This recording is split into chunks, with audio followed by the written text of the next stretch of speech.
Hello and welcome to Weekly MTG, where we talk about all things Magic the Gathering. I'm one of your hosts, Blake Rasmussen. With me today is... Steve Sanu. I am also here. He's also here. Then with us we have Chris Kao and Megan O'Malley, who are going to talk about all things Magic the Gathering Arena. Welcome back to the show. Yeah, apparently I'm here to set the scale of the entire world. Yeah, amazing. It's Sorry.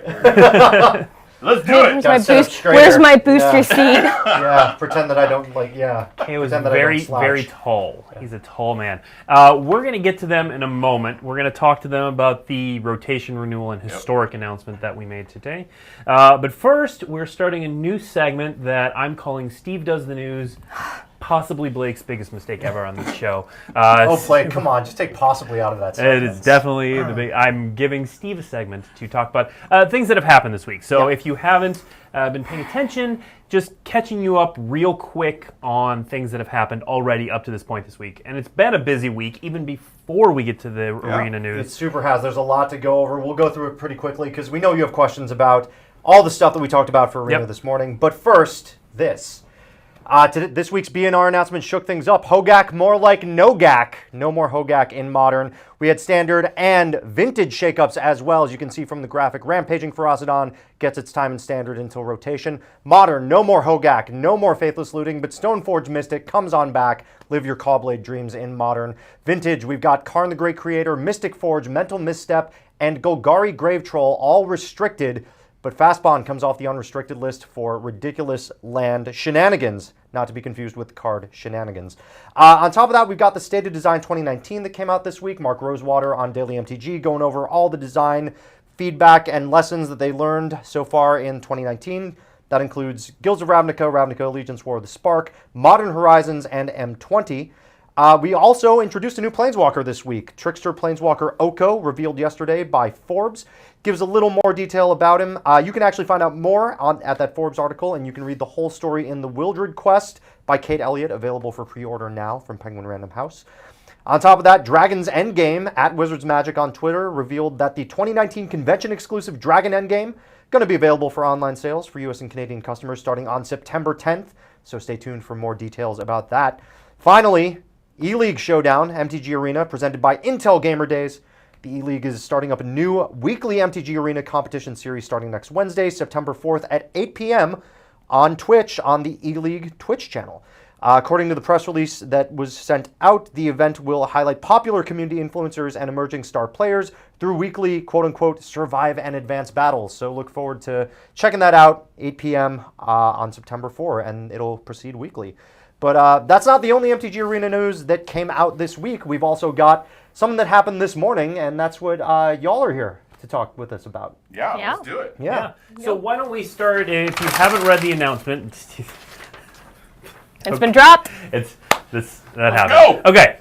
If you haven't seen the announcement, why don't we do a quick overview. Megan, what we were talking about the announcement is rotation, renewal, and historic. What are those three things, and what did we announce today? All right, so first and foremost, rotation. As most of our enfranchised players are aware, the fall set rotation is quickly approaching. It's going to happen with the Throne of Eldraine release, and on Arena, that means September 26th. So this is another one of those educational moments where, for either a reminder for older players or for players who may have been introduced to Magic through Magic the Gathering Arena, like, hey, heads up, this is coming, and that is what this means.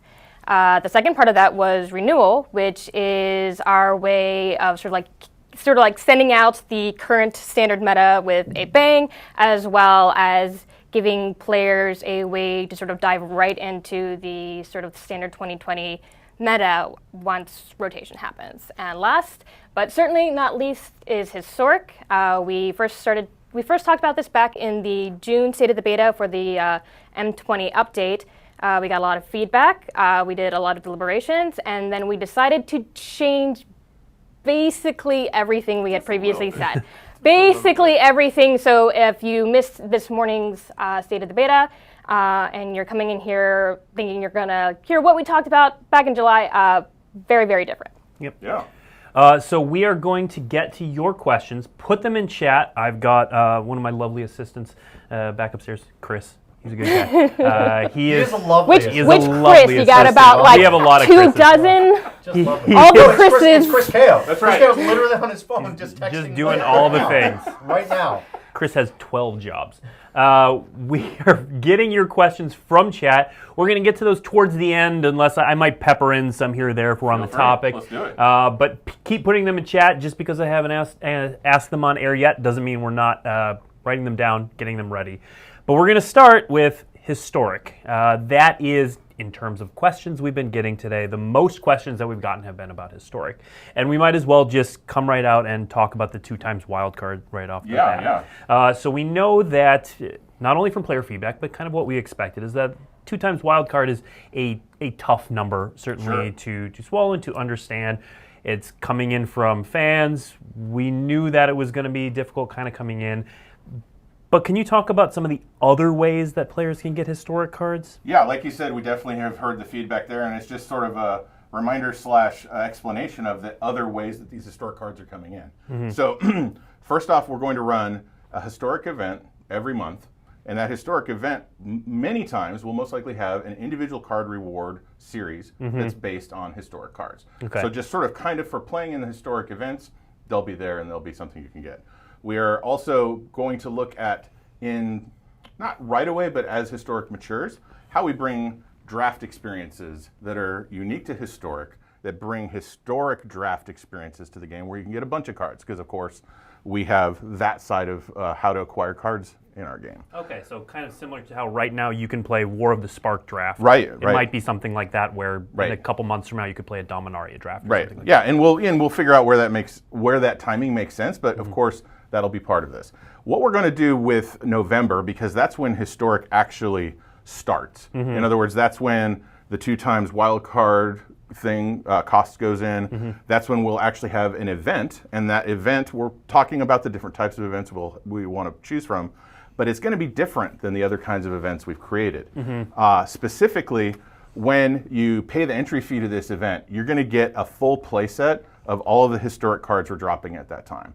So the first one, we're looking at about 20 cards, and those 20 cards, you pay the entry fee to this event, you get those cards, and you build your decks, and you get to play in this event.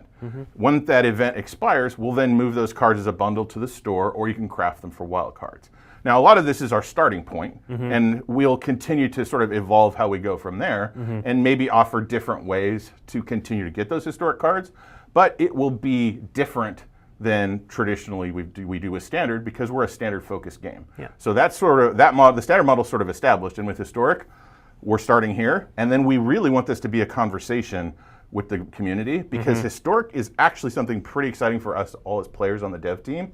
It is a living format. In other words, we will have its own BNR list. If we need to, and something's getting especially bad, we will ban something right then, or we'll restrict it, or maybe we'll even come up with ideas like suspending a card. Hey, let's see what happens if we pull this out for right now. Did the meta change? Does it get, we'll do our analytics, we'll take player feedback, we'll see how it goes.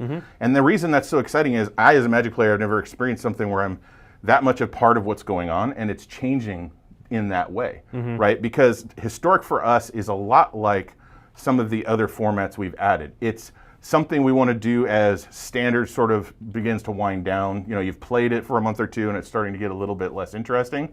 We always want to provide you fun Magic experiences. Historic is our way to do that, but it's the way to do that for very experienced players. It's going to require a lot of skill to know enough of the cards to understand what's going on, right? To be able to build a deck in this dynamic environment. So it's really for the masters. It's sort of the deepest end, most engaged, best skilled players are going to be looking to this. Now, the other events we'll have, historic Pauper, historic Singleton, we'll add historic to different types of events to sort of as a flavor, right, for the kinds of cards you can use. Those can be for other folks depending on the type it is. And this really speaks to what we've discovered this last year working on our events. We want a breadth of events that are appealing to lots of different people, right? Momir was one of our early ones, and it's appealing to folks because you don't have to deck build. It's very random. Maybe some people say it doesn't have as much skill, right? But it's maybe a little bit more fun. Our pre-cons are definitely aimed at new players, right? Or they're aimed at players who are like, I don't have the time to go research a deck or build it. I just want to play what's happening right now. Again, that's a different kind of audience. Historic is at the other end of that spectrum.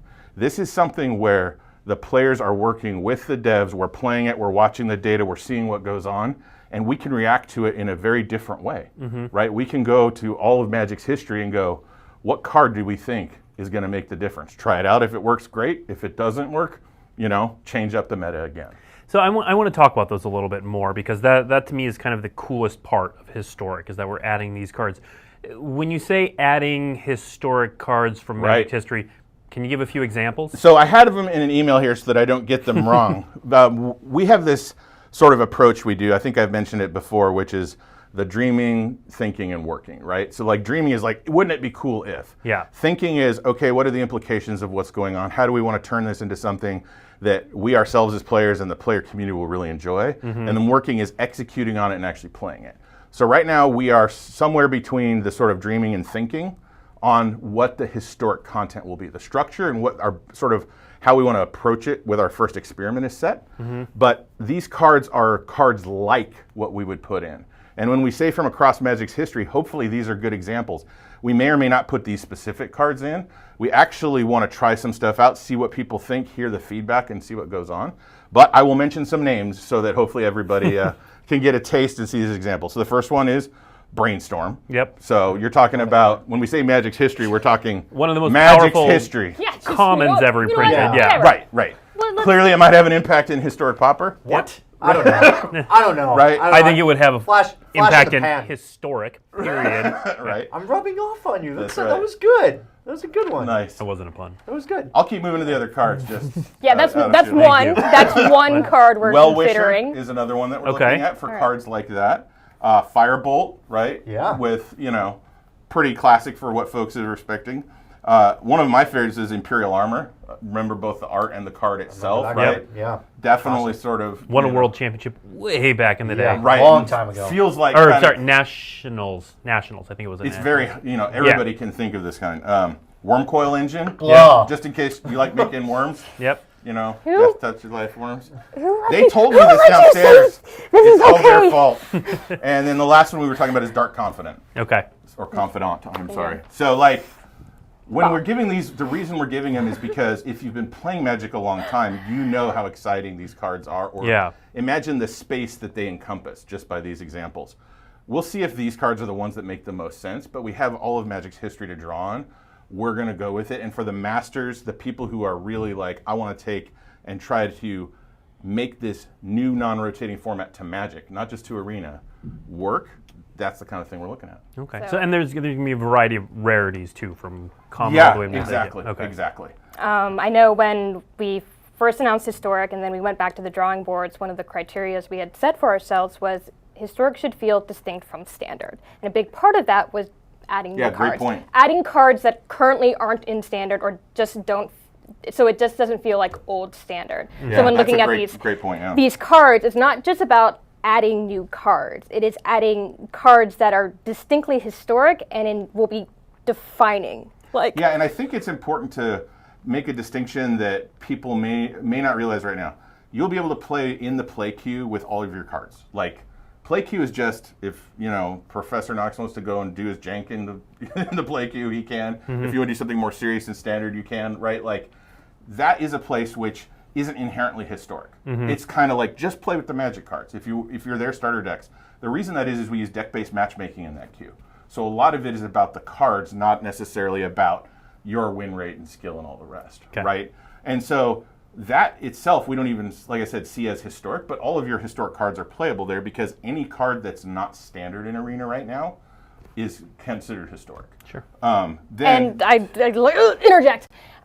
We mentioned decks, we mentioned matchmaking. There will be behind the scenes a separate queue. So if you're going in there with your whatever standard deck, you're only going to match against other standard decks. If you're going in there with a historic deck, you're only going to match against other decks with historic cards.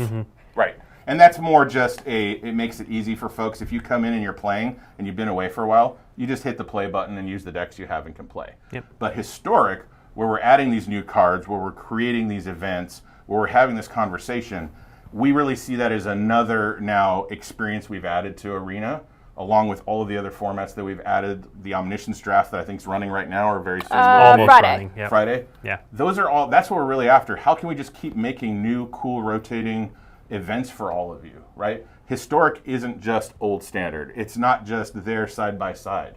It's another part of this sort of, meal we have for you, with standard being the main dish, and all of these other things sort of adding to that Magic experience in Arena. Yeah. Okay. And then, another sort of point that we've had to clarify a lot today after the announcement is, from a development standpoint, we do consider the launch of Historic to be November, because that's when we're adding those new cards, that's when we're adding new events. However, once rotation happens, that the play queue will still allow you to use Historic cards. You're not going to have to wait until November to continue playing some of those cards from Dominaria or Ixalan. You'll still be able to use what will be effectively Historic decks in the play queue, and you'll also still be able to play them via direct challenge with your friends. So it's... And in a similar vein, through that time, giving everybody a heads up, craft whatever you'd like to craft for the one-time crafting cost, and then every card that is not a standard card will become the 2x as of the launch or start of Historic. Yeah. So let's touch on that, because that's the question we're getting most in chat right now. So we've gone with a 2-to-1 wildcard ratio. In the article, we put that kind of in the long-term health of the game, is the way we phrased it. What does the long-term health of the game mean to you, and how did that lead to this wildcard? Right. So let me talk about the health that we care the most about, which is when you log in, it's fun to play Magic. Now, that sounds really general, but there's parts to that are required. One of the biggest parts that we have is, because we are a head-to-head game, matchmaking is absolutely essential for that, right? There has to be enough other people and enough other diversity to actually match you and create an experience that's fun. So when we say health, that's actually the thing that we're the most interested in, because that's what tends to make Arena itself the best experience. So since we're standard focused, we spend most of our time doing that for standard.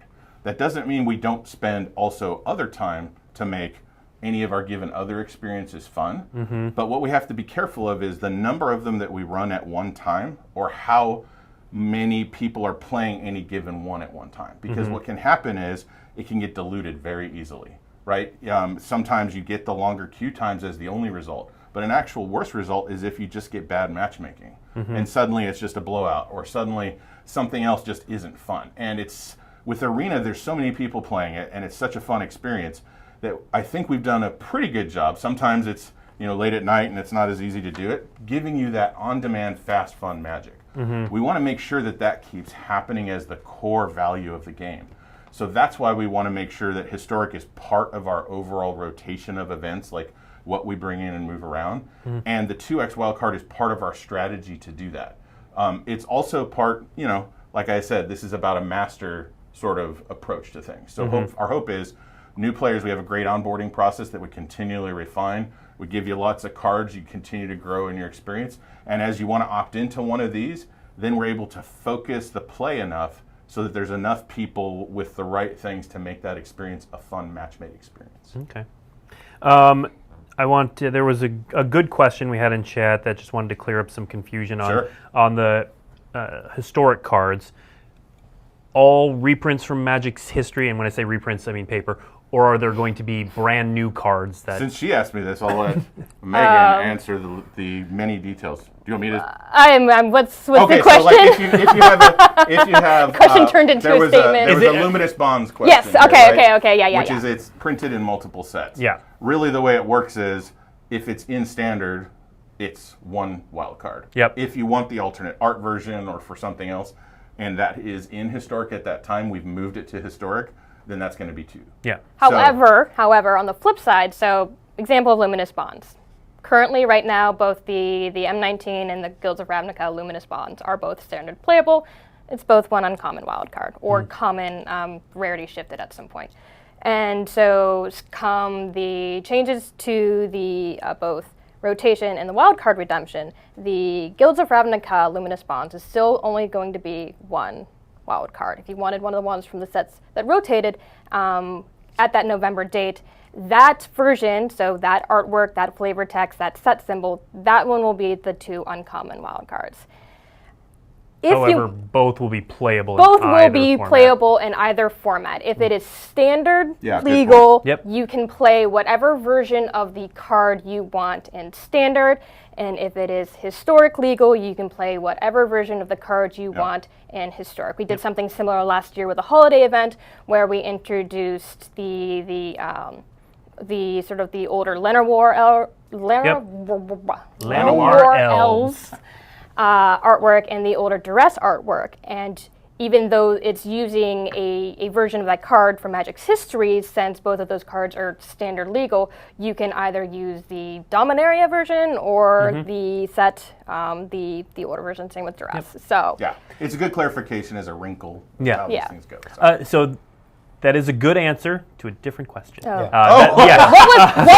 what was the That is a question we were coming up to. clarification. Good Great clarification. I think what this person was asking is, let's say we look at Brainstorm to put it in the format of historic, but we decide Brainstorm's just a little too powerful. Could we print Barnstorm? That's the same card, but it costs 2 mana.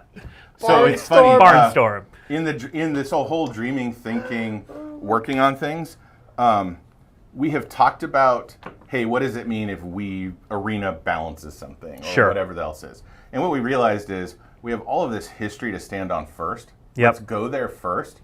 Let's talk about things people know, people value, they remember, they understand.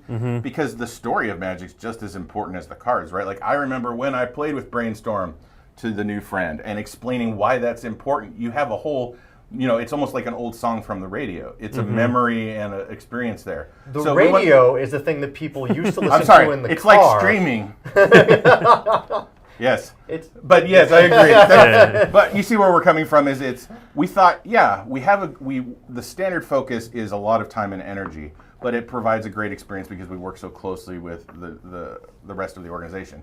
Here we said, let's keep extending that. We've dreamt about those kinds of things, but generally we're like, well, let's start with this first because we know players and ourselves would love this. And that's, versus, Barnstorm could be cool, but I don't know. And when it comes to introducing new cards to Arena, it's also what makes looking at cards and not sets so interesting. Because if there are some of those cards, like, again, just an example, what would Historic look like if we added some of those creature lands? We don't have to go and add an additional 200 odd cards just because we're interested in what the format, or we think it would be good for the format if we added these 5 or 10 specific cards. Yeah, and that actually speaks to it really. When we looked at this, we said the cards and adding the cards gives us something new for Magic overall. We are part of the Magic ecosystem. We are not a separate thing, right? We're just how you play at Magic on your computer. So we wanted to add something to the overall Magic possibility space and player space. That doesn't mean we don't do those other things as well, but that's really what this is about for those mastery level players. Okay. So we're going to take a break on Historic for a moment. I know there are a lot of questions in chat that are about Historic, so we are going to come back to them. But I do want to move on and make sure that we spend some time talking about rotation and renewal. Ooh, rotatos. Oh gosh. Steve's here, everyone. Is that water? Yes. Chris, Yes. MTG Arena has been through a rotation once, kind of. What is different about this time with rotation? The most important thing is all of your cards are playable, and by playable we mean you can finish quests with them, earn daily rewards, earn weekly rewards with them. So your play experience can be just the same if you want it to be, right? Like there's nothing different there, and they're not going anywhere. This is actually what is sort of interesting and unique about our product is we're a collection-based game. We want you to have bigger and bigger collections, more diverse things, so that you can get to those places where when your skill and your collection are there, you're like, all right, I'm ready to bite off Historic. So no worries. Rotation does not mean things go away. There's no account wipe. No account wipe. Nothing there. Yep. Hit the play button. Keep playing. Yep. Standard ranked itself will require standard decks, and we are going to relabel some of the different things that are in the game as far as so you can clearly tell what is required for each of those things. Sure. So that'll hopefully help everybody. Okay. Out with that sound. Just because you mentioned it's like, right, so something like the constructed event be known as the standard constructed event, because we are going to have to add that sort of like clarification in there for like now that, you know, standard is a thing and it's not the only thing. There's also historic, being as clear as we can through either the event names or with the UX, you know, what is standard, what is not standard. Right, and we're doing things like with deck building, making it more clear for how to build each of the kinds of decks. Yep. Just basically making sure that this get added, right? Standard and then all of the other types that we have. So. Okay. And not just standard and historic. Technically, it's already in there, but it's been There's, like, hidden proper in the deck builder that you can select. Like, this is meant to be a singleton deck, Right. and then when you go back to your collection, suddenly all the cards only have one pip because you're only allowed to add one of them. But that is kind of hidden right now, so we were bringing that to the forefront. great And then point. we will also be adding historic in there, so to just make it both as we look to develop standard and non-standard formats, but also as we continue to support these other event types, making it easier for players to know, okay, which deck is what and what is legal in which format. Okay. Let's put the rotation graphic up there real quick Yeah, because let's it's snappy and it's pretty kind of cool. cool. It's pretty so, Yes. Megan, talk us through what goes away, what happens here at rotation. All right, so this is actually pulled directly from what we plan to have in game, starting with the update on September 4th. So the first time you log in, and you should only see it the first time you log on, is going to be this infographic, which shows you very distinctly, okay, so these are the cards that are currently in. Come September 26th, we're adding Throne of Eldraine. However, we are also removing Ixalan, Rivals of Ixalan, Core Set 2019, and Dominaria from Standard. So I know many people are happy to see Teferi go. I'm not one of them, Neither am I. but and Well, he's not to going be anywhere, fair, technically. So. yeah, there's still another moving to Teferi. histor- He's yeah. just going Another One form. Teferi is going to be in historic, Right. and there is still going to be a standard legal Teferi from War of the Spark. So nope, Teferi's still around. Can't escape him. And then talk about renewal. We've talked about renewal rewards a lot. What does that mean? So specifically, we wanted to make this time of year sort of one of the best times of year to play, almost like a little bit of a party. So your friends come back, see what's new, what's exciting. So when you first log in, the renewal reward will open. It's kind of like this acorn egg mystical chest. Yeah. There will be 10 random standard individual card rewards in there. Some of them from Eldraine, some of them from whatever else is in standard. And it's just to go, hey, here's 10 rares, start building some stuff. And that'll happen So it after goes on. September 26th. That is on September 26th. On Yeah, September 26th. when we do the release. All of the renewal stuff happens that I'm talking about here happens at that time. Okay. Yeah. We do see the other events that we're doing right now, like the standard, the 2020, as part of renewal writ large, because what it's doing is getting everybody sort of used to the new standard, transition there, both through play, rewards, just so you know what's going on. Yeah. Also, what will happen is that everybody will get rewards added to the first 25 levels of the free-to-play mastery track. So right now there's an empty level for rewards every other level. We're going to put new rewards in there, ICRs, other things. You'll see them. I believe we have information for that. We have a fun little graphic in the state of the beta that outlines all of it. And really what that's meant to do is, hey, come in, you get these 10 new rares to help you go on. You have these events going on. We even have some other events that we haven't necessarily announced that sort of are in the same vein of like, try stuff out, help out standard, right? And then these first 25 levels are all powered up.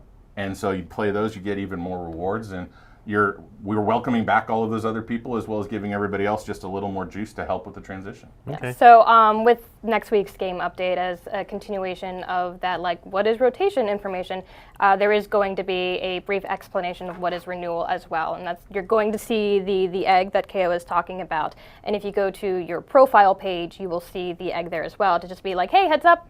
As a reminder, this is coming, this is where you're going to get your rewards. Yeah. And then the standard 2020 events, I believe they start on September 9th.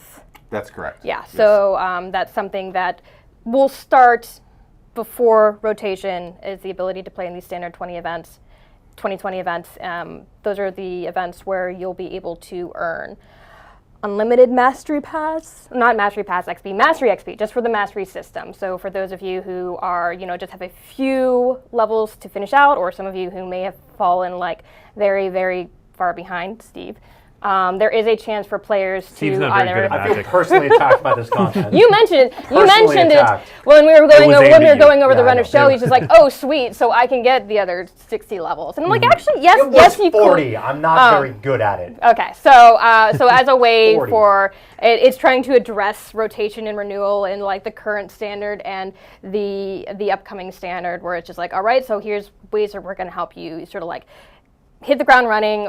You'll get a bunch of cards on your collection right as Throne of Eldraine releases. Here's a little bit of prep area for you to sort of brew and come up with some deck ideas that might be fun to play right as we get into the Throne of Eldraine preview season.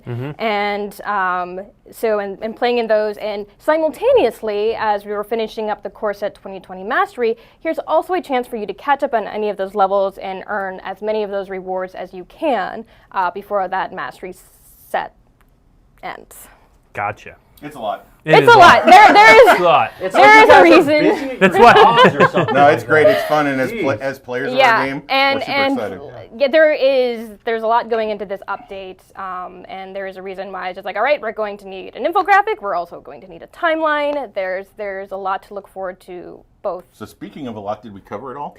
Well, I have many 'Cause I think questions. there's a lot of questions. We have Yeah. a I want to lot make of sure we questions. get all the covering. We're out. gonna. All right, We've all got about half an hour left in the stream, so we're gonna get to questions. Cool. We'll get to 2 questions. We're gonna get to more than 2 questions. So let's do this. Questions. Okay, I have a big list of questions. I'm taking them roughly in chronological order. So if you don't hear your question, I'm skipping over some that I feel we've answered, and I'm gonna be paraphrasing.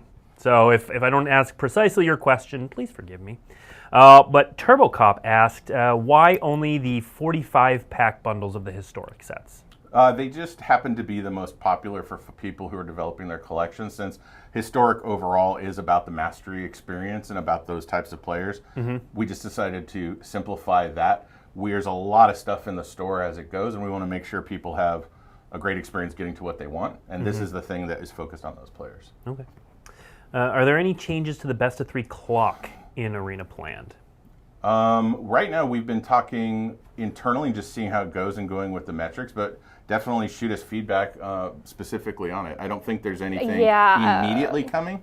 No, we did make some changes to when the timer automatically appears, but right now it's still each player has a 30-minute clock that runs when they have priority. It does not include sideboarding, and right now there are no changes because we're trying to, again, the match clock was intended with the idea of sort of parity with what happens on tabletop, and if you've played in a sort of a sanctioned tabletop event, rounds are usually about 50 minutes. So 50 or minutes to an hour, depending. Right. With the traditional modes, we want to try to keep them close. It's intended for parity. So we try and like when we're determining how long does the match clock is available for players, it's with the idea of, okay, how long are players typically given at a similar event in tabletop? So. Okay. And I apologize if I'm jumping around topics. Oh, you're like I fine. said, Let's answer questions. we're going right back to the 45-pack bundle. Are they going to be the same price for the Yes. historic as standard? Okay. They also have the buy a box promo on. They're Okay, literally the buy box, exactly the exact same thing. Yeah. Okay. I'm just going to paraphrase this one as friends list question mark. So Have you been asked that question before? yeah, and definitely, the first and time hearing of it. we're officially in the working on it part of it. Okay. We don't want to announce more than that, and my marketing guy might already punch me for saying that, but we want to put those types of things in, and even more coming in. I would love to tell you all the things, but he will probably punch me. But yeah, I mean, I'm one of your marketing. marketing I'm waiting guys, for the so- door to get kicked in and be like, How much? So there were a couple people who asked variations of this question. How much will be the play design team / the tabletop studio involved with shaping the historic format? So when we told Aaron Forsyth and his group about this, Aaron paused and looked at me and said, "So do you want us to help with that?" And it wasn't really a question. it was a question, but it was also a statement. Well, it was because we were proposing something really new, right? Yeah. We were actually saying hey, you guys have to make these decisions, years in advance for where they are and for the production timelines of tabletop. So we're proposing something new. We are great partners with them. We follow their lead on a lot of this stuff. They are the masters of what goes on. But we also want to see what happens. Like what we did with Nexus was actually a big discussion between both groups. It was really like, okay, we have to sort of crack the door on this and thing. Like Arena can offer a different experience, but we don't want it to be not Magic, right? But that said, we really are going to use analytics. One of the things that Arena gives us is really fast, really good information on what people are playing, what the win rates are, who's going on. And that actually, Aaron and his group use a lot of to sort of help form their own ideas about Standard.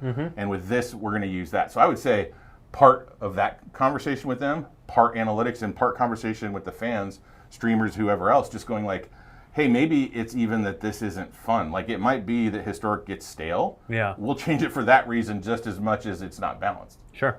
Yeah. And to that point, the step one is working with Aaron Forsyth and other members of the design team to sort of like look at what, and narrow the list down a bit. There's a lot of cards over 25 years of Magic history, but we are sincere that like as we get closer to trying to determine, okay, so what are the cards we want to add first, reaching out to the community. So that'll probably come somewhere more so in the October, closer to November timeline. Yeah, we'll probably take a first stab at it with this event, do some conversation, but we really want to get it launched in living. So when I say living, I mean that this is a thing that will change. Yeah. It is inherently built to change. And that is what hopefully its appeal should be to expert players. And maybe people watching those expert players and going, wow, I can't believe they came up with X. Yeah. Right. Okay. Speaking of cards, are any cards off limit for adding to Historic? We are currently having conversations about that. There's as much as there is history for Magic, there's also cards that some people are more sensitive about than others, about traditions that have come around. If you remember last year, again, talking about the Nexus of Fate ban, there was a lot of consternation in ourselves and in the community. What are you doing, right? So we just want to go with this, but we don't want to blow everything up. Yeah. So yes, there may be. We don't know what they are yet, and we're sort of just looking at what's going to make this starting point fun, and also say to everybody, this isn't modern or vintage or legacy, right? Like this is its own thing. That's really where we're starting from. So yeah, I would say probably, but we haven't really defined that, and we're really early. So you're saying Scheherazade is on the table then? We're saying that technically, nothing is like after off the show, the table. All the memes are Steve memes. Yeah. Nothing is. It's conceptually nothing is off the table. Card pool where everything is both simultaneously. Nothing is on nor off the table at this point. It's both on and off the table. It is. Well, you see in a lot of that's always a satisfying answer. You see in a lot of digital lifestyle games like we are that they will sometimes just suspend something for a time and see how it goes, or they'll mix something up. That's the place we're playing in. So it's not just about those cards; it's about the rules and how things are applied. Fundamentally, we're going to stay Magic in the phases, the turn, right? All of that. We're just starting with the cards themselves and cards that people already know a lot about, so that we can make the most fun experience. Again, that fun experience is the target. Cool. I think this was addressed in the article a little bit, and we talked about it a bit, but we've gotten a bunch of questions. So let's reiterate, how often can players play best of 3 Historic? So the answer we're starting with for right now is essentially in December, you'll be able to play Historic Ranked. I forget, is that the name we're calling it? Sorry, we're renaming everything right now to be more clear, and I'm trying to remember how we're calling it. It's traditional Historic Ranked, I believe, because it's traditional best of 3 Historic, the non-rotating format, ranked because it's ranked. Our designers know all of this. I'm trying to remember exactly because there's a few moving pieces. We want to start there, and that's actually going to contribute to your constructed rank. So if you want to qualify, if you want to go up to Mythic, you can do it through this as well as anything else. We want to be careful with this, though, because we don't know much about Historic yet. We actually don't know how volatile it is. We don't know how it might turn and do things. So that's why we're starting with that limited period of time. You can always play with your cards best of 1 in play queue. And actually, the majority of our players by far, like 90+% games in our game are best of 1. We totally understand that that's more of who's the real, who's moving to expertise, who has time. There's a lot of reasons why that is. But we want to start there for that reason and just be careful about kicking the barn doors open on Historic and not really actually making sure we're part of growing the format, Yeah. right? Sure. So sort of to round that all up together, in November, we're going to be introducing those new cards. We're also going to be introducing the event where you can earn those cards and play with those cards for the first time. Where you will be able to, part of an entry fee, get the cards. Yes. You're not earning the cards this first one. Yeah, no, this first one, we're going to introduce new cards. You can join an event where you'll get a playset of all those cards. Sometime after that event ends, we're going to add the traditional or best of 3 ranked play queue, because at that point we've introduced the cards. Players have gotten a chance to add those cards to collections. They've had a chance to play around and deck build with them a little bit, and then we're going to go into the ranked portion of it. After that, Yeah, it will probably always be in the space, at least for the foreseeable future. Let me reverse always. At least for the next, little while, few sets, in those times where we try it out, where we turn something on and try out the event. Sure. Because Historic is part of what you do in Arena. If you would like to just do that and play with those cards, you can in the play queue. But it's really more in the space of a Singleton or a Pauper as far as an additional thing for very experienced players to do, versus something like Standard, which is always there, always on, and is the core focus of Arena. Next question: are the rare ICRs offered in the renewal pack duplicate protected? they'll follow the same duplicate protection rules I believe they actually as current standard? Yes. As the current cards. They are, yes. Okay. And there's Eldraine cards in there as well, so Yeah. that won't be, because that'll be the first time you log in. Yeah. No, I was Those like, will literally be here. they're texting, okay, but what happens if the do all we'll these work things through- and have all their Right. set complete before the renewal rewards, and they're just like, that's We'll work on all not those going to details. happen. We'll work on all those details out with making sure we post those too. So Yeah. all that Okay. information. So this question kind of gets back to working with Studio X, but do you have experienced Magic players among your devs? We do. We have people who've made Magic cards amongst other devs. So both on the design team and the engineering team, actually. Okay. So there's a lot of Magic in this building. I think what There is a lot of Magic. Yeah. That's right. I think what we're good at on Arena is making a digital Magic experience. And so actually what will make this interesting is not just the cards themselves, but also the types of events, the way the reward structures should go, how all of that sort of happens. And that's going to be a lot of our influence on what's occurring. Okay. And there's always play tests. Those play tests that we have aren't limited just to the Arena team. Yeah, the it's Arena open team, to as a team, play test at least 2 or 3 times a week on the whole thing, on different features. And our actual designers play all the time, every day. Okay. And they play with the Studio X people. yeah. Is there any status update on mobile development after the announcement of Mac? We are dead. I don't make these Everybody decisions. look at Well, I looked Megan. at Look just at in case she's Megan. gonna jump at me and go like, no. We have definitely I'm been gonna sit in my like a lot of home. people in the dreaming phase of this. We are now fully in the thinking phase of this. Okay. This is a fun game. We want you to be able to play it wherever you can, but we don't want to go too fast and get too far ahead of ourselves. So while Mac is a for sure and a go, we just know that we have that desire, but we're not ready to announce anything. We don't have any plans, anything like that. Okay. Are there any details you could share about historic drafts? So part of this is the thinking part we're going through right now. So when you're looking at a draft, and we're actually working with Studio X quite a bit on this, we're like, what is actually some of the best draft experiences that have been in Magic, right? Because that's the actual question we want to answer, not necessarily, because since the cards are going to Historic ultimately into this new non-rotating format, we go, okay, what are the favorites? What are the ones that Studio X thinks are the best because they were the most fun, right?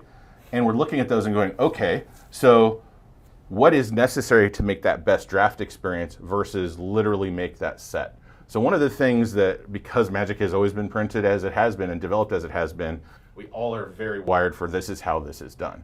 However, cubes are a thing, right? There are remastered possibilities. There are, how do you make the best draft from a mashup, right? Like, we are not restricting ourselves because Historic is a format that is inherently dynamic and changed. That means we can experiment a lot with what goes there. Now, of course, if one is just a knock it out of the park hit, we're going to go after it. So right now, we're actually in the process of vetting those kinds that we would use and looking at some of the sets that we haven't brought into the game, like Kaladesh and Amonkhet blocks and how we can best bring those in. Okay. So sets like Dominaria, which usually end up, if somebody has written a top 10 draft formats at all time, Dominaria tends to be on there somewhere. Like that's a, relatively speaking, a sort of like an easy one to address. Well, because for sure. for sure. Right, but like, going back even further, what are those best draft experiences? Because that's really what that is about. Those, again, the master. Yeah. And I think those would be more to that point too.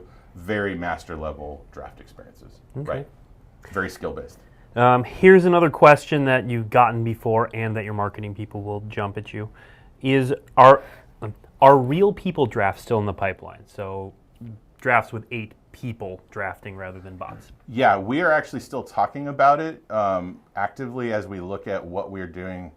I'll again, my marketing people will jump at me. Next year, we always make plans. You make budgets for the next year, and you make plans for the next year. Sure. This is a classic Magic experience. We want to figure out how to best bring it to Arena. We don't have any plans to it. It's not in the thinking category yet, but it's definitely in the, well, we got to do it, so how do we do it? Sure. Right, more than the we will never do it. And it's not a technical thing so much as it is drafting itself, and especially pod drafting, is this really unique social experience, which you can make digitally, but it's not going to be the same kind of fun as sitting there and passing packs and laughing and all the rest, right? Yeah. So what do we need to do to make sure that it stays fun and is actually more fun than the bot drafting, right? Because if it nets out being the same fun as the bot drafting, then we didn't really serve what we could there. Yeah. So that's really why we have been thinking about it versus just acting to make it so. Okay. We haven't announced any details yet on the Mastery Pass once we hit Eldraine. Let's just ask this question. Will there be changes from the 2020 design? Yes. So we've taken feedback into account in a variety of ways. There will still be XP on events, so there's still a great way to do that.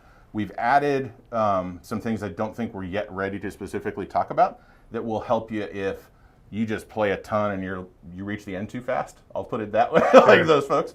But the main issue a lot of people had was, hey, am I going to be able to get everything I need to out of this? Yeah. For 2020, we're helping that with the standard 2020 events where you can just play a lot. Yep. We want to also change the balance of things so that it's actually achievable versus the set of the span of the set. Okay. And so we're doing those types of things. We're also looking at how codes play in and how we do other ways to get players XP. We like XP. We put this out there so people can get it. We actually think it's better than the original weekly pack system because if you miss time, it's not gone forever. You actually can get that by playing a little more later. So we want to keep making it basically more fun and more valuable for folks, whether it's the free-to-play track or the pass track. Yeah, and when we for, like the Core Set 2020 Mastery is the first time that we've done a Mastery, so there is plenty of ways we can iterate on it. And now that we've released it and players have experienced it, again looking at the metrics, the analytics, and like looking around with like, okay, how quickly or slowly are people progressing? Where, like, changing, like, what rewards should players earn when? And a lot of ways we've done a lot of analysis. We can toy around with, okay, and so it's like, so what happens if now that we actually have had an experience of it? So there are going to be some changes. We'll get better at it. Yeah, and there are going to be some changes. There are going to be some iterations based on. It's all in. It's nothing in the negative. It's all in the making it smoother, making it more achievable for folks to play across a set's lifespan. What do you do for the folks who have used it up? We're basically robustifying it. Sure. Yeah, so like what happens... New word. All right. New word, new vocab word. We actually use it in dev quite a bit when that feature's like, that feature needs some robustification. You gotta robustify it. Yeah, so it's sort of like...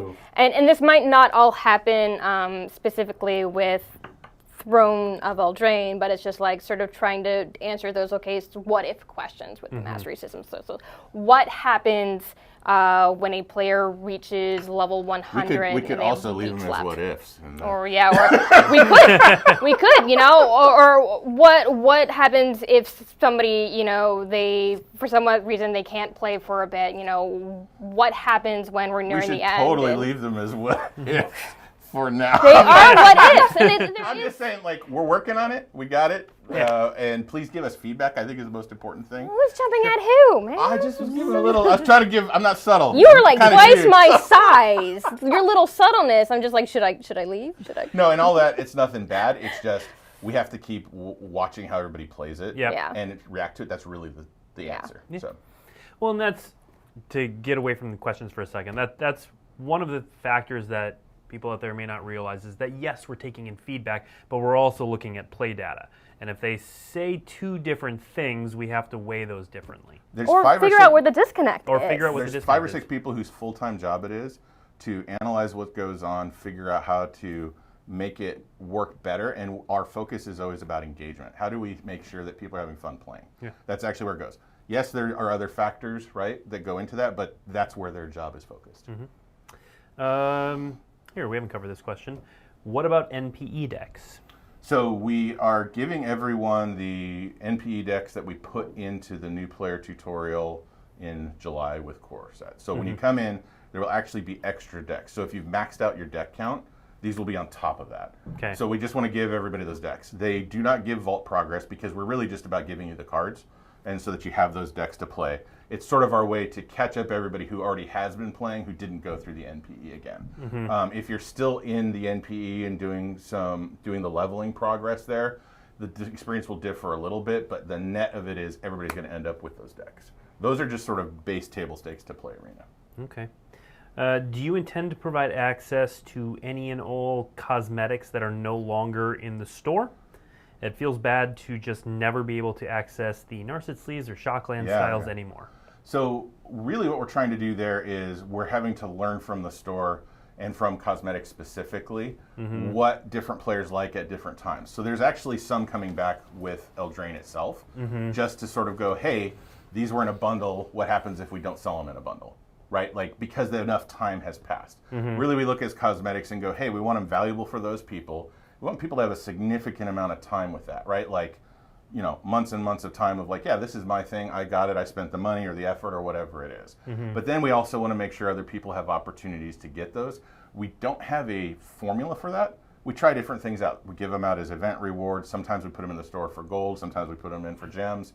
So there's not really a formula there so much as we're trying different things out. And when we say what works, it's really about the type of player you are, right? So we try to give a breadth for different types of players, right? People who are like, yeah, I would like to be all in on guilds and get everything of the guilds at once, right? Or, hey, I just want to have this thing or I don't know. This one thing or the other. What we have to be careful of, and we're already at this point a little bit ourselves, is there's so much stuff available because every card style will eventually probably have a style, right? I don't know exactly how or when that we will do that, but we want to be careful not to just oversaturate everything. So we're trying to manage it a little, but yeah, definitely. Yeah, and to address the core underlying question is nothing that we have removed is gone forever. I didn't say that, so she said that. All right, fine. Let me rephrase. There is nothing that necessarily stops us. It's just the planning. Let me put it this way. We don't want to make promises to you guys we can't live up to. Yep. We don't want to set the wrong expectations and confuse things. And I don't want to bring things back just to say nothing ever. So Well, I don't want to be careful because Magic players are incredibly precise, right? We literally have a lifestyle game we all play that trains us to be like precision machines. Yeah. So this is more of a, we want to bring back the fun stuff. If you guys like stuff, then it's not coming back, tell us. Right? Yeah. That's the route we want to go. Yeah. Versus promise everything will always be available. Well, and that's if nobody buys a thing, then clearly nobody wants maybe it. It wasn't successful. Yeah, exactly. Will there be any tweak to the wildcard earning weekly potential compared to the current weekly ability to accumulate wildcards through free play? Not right now. Right now, the renewal events give more rewards out of that, but it's not wildcards directly. We're going to continue to run different kinds of events that have different kinds of rewards. And what we essentially do is we say, hey, what would be fun and what would be fulfilling as a player to play this experience? And then we look at all the analytics and go, okay, here's where the rates are. Maybe let's try, moving this a little, moving that a little. But there's no current plans to do that now. Okay.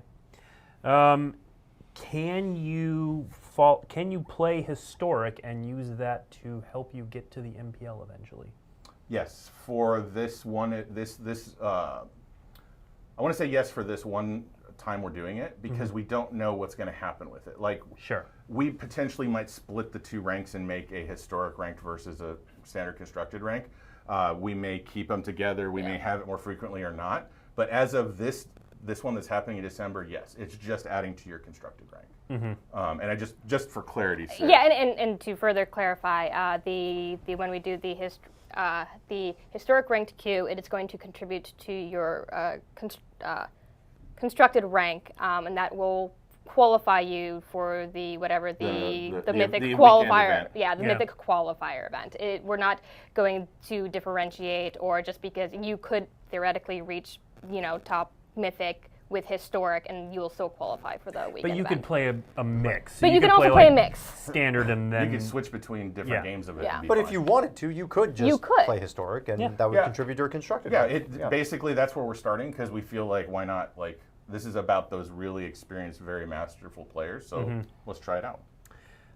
This is a hard one. Okay. Warning you right ahead.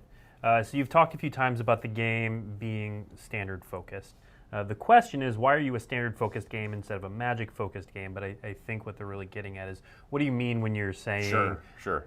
you're a standard focused game? So what we want to do is provide the experiences that are the most top of mind, the sort of current what's going on, because digital moves really fast. Digital as an overall expression moves really fast. And by having that focus, it lets us make sure we're really good at that. Yeah. If we try to be good at everything, there's 25, 26 years of that, making that very, very hard. And that goal itself means, sure, we're not saying we're not going to add other things, but we're not going to add other formats. I don't want to necessarily name anything specifically to set expectations, but we're not leaving those out. But those aren't the main thing you do when you play Arena. The main thing you do when you play Arena, and it's a free-to-play game, is that standard focus, what's exciting, what's in the news, what streamers are streaming a lot about. It's not that it's not Magic, it's just we've chosen that to focus on because we feel like the most people would pay attention to that and like that. Okay. I think I know what this question is asking. Will the Vault grant more progress for historic cards? Oh, for any of the duplication of them? Yeah. No, it's the same amount. Okay. Good question. Yep. I think that covers it's about almost all the time we have anyway. Good. It was more than two. We got to more than two. We got to more than 2 questions. Good job, everyone. Yeah, we did it. So I want to thank everyone for watching. Now, if you've still got more questions, we will still answer them. Where, Megan? You should at us at MTG_Arena. Will be not only that, if you tuned in late or haven't had a chance to check it out, a lot of this information is in the state of the beta that went out this morning. However, you can add us on Twitter, you can ask your questions on the forums, basically anywhere and everywhere that. Yeah, and there's a lot happening, so go at it, right? Like, especially as Historic comes about for those players who are there.